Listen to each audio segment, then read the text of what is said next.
Hey everybody, Scout Crafty here again, Mishmash Monday. Hope you had a great weekend. We had a lot going on. Have a lot going on today. Today actually is, I'm filming this on Friday because we got a couple things to do this weekend. So I had to mow the lawn early today, and it was a beautifully sunny day this morning, but it's getting a little overcast now, a little bit of clouds, but the lawn looks nice and green. The cats are happy. It's mild temperatures. Everything's great. So now it's getting a little bit later. We're going to come down the shop and start working. I felt like building something today. I've been thinking about this for a while. I told my buddy Andrew last week. He's the only one that knew about this project. So let me show you what I was thinking about. Okay, if you've been watching the show for any amount of time, you might have seen me use these a couple times. Now, what this is a fence post cover for the vinyl fences that you see put up all over the place. They're hollow. And what they do is they drive a wooden fence post into the ground. They cover this, and it protects obviously the post, but it's also, you know, it's a nice looking vinyl covering that's easy to clean, easy to hose down, whatever the case may be. The problem is that over the years, in sunlight, they do get a little on the brittle side, but PVC fencing's been around for a long time. So anybody that installs these, they come, if you look here, you can see, can you see that there? It says 5x5 by 108 inches end post, okay? And this is made in the USA. And what this is, it slips over, but they don't put this into the ground. So if you have a 6-foot piece of fence post above the ground, they have 6 foot, they still have another, you know, 3 feet of this fencing they got to cut off and throw out. So you'll find a lot of this discarded when people, like this, it looks like this, you'll see it discarded when they cut off the tops. And I guess they take it with them, the fence people, but I found a bunch in the garbage and I've been using them. I used them to make all kinds of electrical boxes. I even bought a full-length one years ago, brand new, to make it myself, but I try and find the ones. It's better when you can find. I made this here last week. Remember, I made the birdhouse out of some of this. I love this stuff. Durable, lasts a long time. So I said, why don't we make a toolbox out of this? How cool would that be? Just a toolbox. So let's get to it. Now I happen to have a 12-inch piano hinge that I want to use for this box. So that's what we're going to use as far as width. So it's got to be a little bit longer than 12 inches because we don't want the hinge hanging over. We don't have to cut the hinge. So a little bit longer than 12 inches. So the first thing you do before you make any cuts is you got to square off one end. Okay. Now, if you measure both sides of the box, you could see here, let me show you here. One side here is slightly shorter. This is just below 5 inches, and this is about 1/8 of an inch below. So it's not exactly square, and always remember that, and I'll show you why it's important to remember that. So the first thing we're going to do is cut off one end. We're going to use the bandsaw, and we're going to square it off. Now I'm going to use a speed square. These are fantastic. It don't have to be 100% accurate, but we're going to run and we're going to leave this. Remember, we want about at least 3/8 of an inch over here, and I'll show you why that's important, okay? So we're going to run our line straight down there, and then we're going to run another line 12 inches from, a little bit over 12 inches from this line, and mark it here. Now, where you have this outside line, in here, you're just going to make a line straight across, and remember what that line is for. You're going to find that interesting later.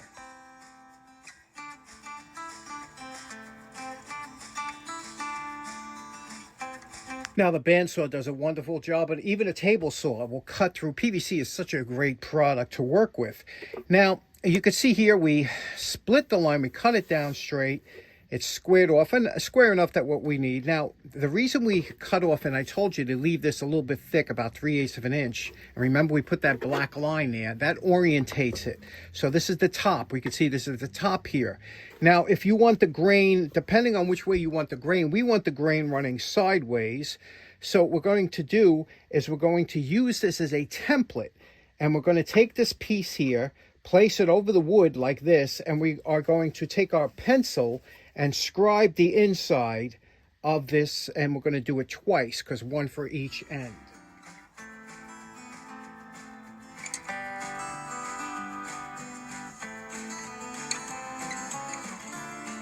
Okay, now we trace this out. Now we're going to cut along the outside of this line. We're going to cut this off with the chop saw and go back to the bandsaw and cut the outside of this line. Now I'll show you what that looks like. Okay, we're getting messy. That's how you know you're having fun down the shop, when you're covered in sawdust. Now these scraps that you cut off here when you were trimming this down, don't throw these out, and I'll tell you why later. Put them aside. Now you have 2 blocks that you cut out. You made a little mark here. Remember that little mark that was under there? That was so you can orientate it. Now look how nicely that fits over there. You see that? And I should have a mark on here too, right there in the middle. It should fit over just like that. Look at that. Look at that fit, right? Nice fit. Now these, because these aren't exactly square. They might look square, but there's a little bow in some of them. So what you just did was you cut it out exactly to this. Now, this is the top. That's the top. It'll fit right in here like that, like a glove. Okay? And when you push it in, there's the end of your box. You see? Now you just have to put a couple of screws to hold it in. We'll cut the top, put the handle and the hinge on. Now you know where I'm going with this, right? We'll clean this up, you know, this will clean up nicely. This is just watermarks. This cleans right up, but pretty good. Now, so I am using number 8 by 3/4 inch pan head Phillips screwdrivers. You could screws. You could use whatever you want, flathead, and you can countersink, whatever you want. I just happen to like these on here. So what we're going to do, I drilled 5 32nd-inch holes here. That's just a kind of a squeeze fit through here, just to get through. And then what we're going to do is we're going to place these boards, these end boards, finding the top here. Remember, the top has the mark. There it is. There's that mark. There's the mark there. We're going to put the board in like this here. When we get it flush, we're going to use a vintage Black & Decker drill with a 1/8 inch bit, pilot drill it, and screw in screws all the way around except for one side. And the side that you will not screw it into is this side here, and that's because you have to run it across the bandsaw to make a cut.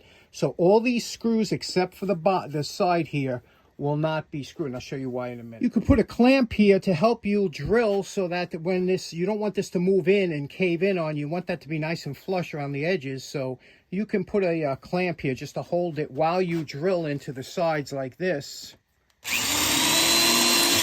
You're just pre-drilling it, just enough to put the screw in. Now that we screwed the sides on, you have to decide where you want the hinges to go. So, you know, we don't want them to be in the middle. We want them to be up a little bit. So I figured right about there looks good, you know. So I measured it down, okay? And that is about from the top of the box down. Let's see what we got here. Just under 2 inches from the top of the box down. And then what we'll do is we'll draw a line straight across here. And now remember, we didn't put screws on the bottom so that this could run across the bandsaw platen without, around the base without bumping up. You know, if these screws were here, it would run into the groove. So it's got to be flat on the bottom. And then we'll make this cut. Remember, it's all together. We're making the cut now.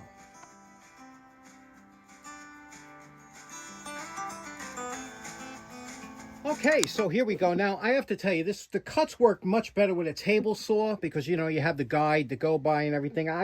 My table saw is full of stuff on it, so that's why I'm using a bandsaw. But it's still, you know, you get by with it. And you see now what we have here. We have a top and a bottom of a box. Now we're going to put the hinge over here on the back. We're going to put a clasp in the front, maybe 2. But I got to figure if I want 2 clasps or 1 clasp. But the main thing is, you see this here? Over here, I'm going to put one more screw in between these 2 right here on both sides to strengthen, you know, to make sure, because that's the only thing holding on to the wood. And then we'll get putting the hinge on. If you should see some fuzzies on here from where you cut, just take a single edge razor blade. See what I'm doing here? And just trim those fuzzies right off there. That's what happens with, and also you could do the edges too, but get rid of all those fuzzies before you put the hinge on. Now you're going to tape the hinge over the cut line. The center of the hinge goes over the cut line, and then you're going to make your marks here, and you're going to drill these out. We're going to use nuts and bolts, so you can drill these out a little bit proud, you know, a little bigger than the hole, so you can make a little movement if you have to. But if you were screwing it in, they'd have to be more exact so the flathead fits in right. A lot of times you'll have this problem. We drilled the holes that you see here. You go to put your, I'm using 6 30-second screws. You see the flathead sits proud, you know, too proud for the hinge, even though it's countersunk. So I run it over to the drill press and I countersink them a little bit more. That's the original hinge, and this I just run it in the countersink a little bit so that the head fits more flush in there and it looks better, right? Okay, here we go. Hinge is installed. You can see here we have a box. Now what we have to do, put a handle on, put some kind of clasp in the front. You know, you're always going to need a little bit of tweaking because it never fits exactly the way you expect, and then we'll clean it up and it's coming good, right? Now, you know my favorite part. Remember what this project looked like before we started. And we're calling this project done. Well, almost done. You see what we did here? We put a little tray in here. It's always nice to have a little tray in here and so you can put some other tools in. But what I wanted to do, you know, I cut this out. This is always good stuff. You buy this doormat at the dollar store. You cut it to length. You just slip it in here. And you can see how nice this goes in like that, slips right in, and now you have some padding. Now let's take a look at some of the features. The features, I went for this type of handle. This is called a door pull, okay? It's meant to open and close doors, but I like a solid handle. Now, if you wanted to stack these boxes, you would have to have some kind of folding handle. But again, I wanted a solid, I just like this look. Now, another nice feature of this is when you turn the box like this, the handle rests on the floor and it gives you a semi-level surface that you could take the top tray, place it into here, and have access to your tools. I used all 632 screws and nuts, little bolts and nuts screwed into the side, put little channels here so that it will hold the tray. And these catches here, these type of catches, I think they're called doggy catches. You know what? They're not as good as the American ones. If you can find the American ones, they're good, but the American ones are really expensive. So that's always a problem. But you could see here, the box itself, the hinge, nice in the back. A piano hinge is super strong. This box itself, very good size. The 1 foot is just such a nice size. And let me show you, it can hold more tools than you would think. Now here you can see I just grabbed some tools from in here, but you can see the length is real good for holding the tools, and you can see how many tools you can actually fit in a small box. I used to have a small box similar to this when I did alarm work. One of my jobs, I used to alarm homes, but nice little box. If you ever get in the mood to build something crazy like this, you'll have a lot of fun, I guarantee. You know, it's funny. There's an old saying that says, it's not the destination, but the journey. And, you know, when you come down to the shop to make a project, it doesn't matter what kind of project you make, but there's always certain tools that you own that you just have such, not only memories of using them before, but just pleasure using them. For example, this here, this Black & Decker drill, what a joy it was to use this drill in making this. I just had this is such a nicely balanced drill. Now I have cordless drills, but there's nothing like it. The smell, the ozone. Then there's this Pexto. These Pexto clip cutters. I did this on one of the episodes, but this thing cuts through this carpet like it's, you know, like it's butter, and it's so simple. And what a great pair of scissors or shears to have. So I enjoyed using that. My awl, you know, a lot of times you have to start a hole or something, a nice sharp awl. I made this from, you know, a while back, and again, pleasure to use. But this here is one of my most favorite tools, and it's because I had a scout leader by the name of Mr. Wexler, Mr. Wexler, he was the one who, when I was growing up, had a whole shop with a pegboard full of tools, and he was unbelievable. The guy was a super talented guy and could make anything and do anything. But I remember he was the first one to expose me to countersinks and what a countersink could do. And so I went out and I spent a lot of money to buy a real countersink. And I bought this one here. And I've had it made in USA. I've had this thing and used it on hundreds of projects. Every time I pull it out, good memories. So it's not the destination, but the journey. Okay, so in closing, that was a fun project. I hope you enjoyed it as much as I did, and I hope you have a great start of your week. Take care now. Bye-bye.